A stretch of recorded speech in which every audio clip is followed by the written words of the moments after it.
Hi, John. Yeah, I wish I'm not an expert on the Google AdSense. Well, I dealt with it for quite a few years, but they changed things up. What I would suggest is you may want to consider running a separate AdSense campaign for your mobile, and then for your regular campaign, set it to like so. I have two. This is the way we set ours up.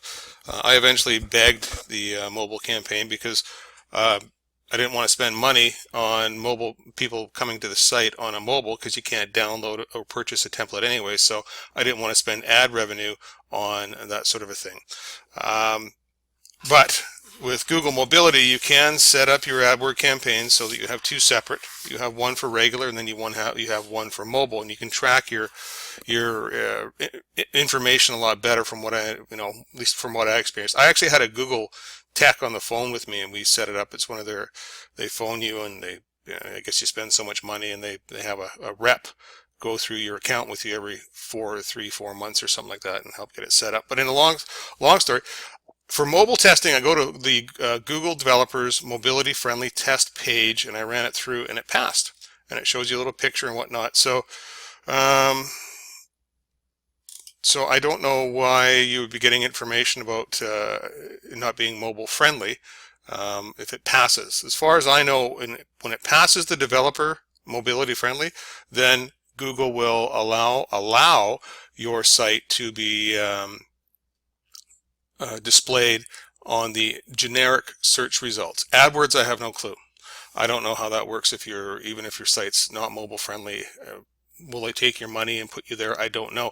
But that's the other thing, is the quality ratings of your pages. I mean, you have a lot of good content on your pages, right? A lot of pictures and good content there. So maybe there's too much content. I don't know. I don't know. I don't want to comment on Google AdWords and things like that because my information, they change so often. I used to go to Planet Ocean on a weekly basis and read up on what's new, and they'd update their newsletter every month, and I'd read that. But I just don't have the time for that sort of detail anymore. But like I said, I just pulled up, did a search on Beautiful American. Your site comes up first here, but there are no ads.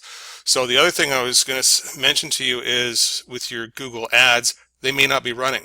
That's why, is depending on what the search term is. If you look here, there are no Google ads running on this page. And the reason being is the search term that I pumped in here doesn't have enough of a crowd for Google to even bother spilling them. I used to have hundreds and hundreds of different AdWord campaigns using different terms for our templates, and I got rid of most of them because they wouldn't display anyways, because there was so little competition for those keywords. Google AdWords just doesn't display them, so that could be something else that's happening. So go to your desktop, type in the search term you would expect people to look, or that you're paying for, some of your search terms, and see if the ads even come up. Right? If they're not coming up, like in the side panel here or the top, that means those key terms have dropped off, and Google's not even bothering to display them anymore, or they're displaying them intermittently throughout the day when traffic is different. So, but as far as your site itself, it is mobile friendly. So as far as your AdWords campaign, you may want to set one for mobile and one for desktop, right? And like I said, that you'd have to actually go to the Google AdWords help site and figure out how that works, because I couldn't explain it over the phone. I had to have like I said, I had a tech guy, one of their reps, help me figure that stuff out, and eventually got to the point of, well, am I going to target the right people, right? So with that being said, your search terms, if they're, make sure they're coming up on when you do a search, make sure something is actually showing up for the exact search terms that you're paying for or bidding for, right? And if they're not, you may have to dig for some different keywords as well.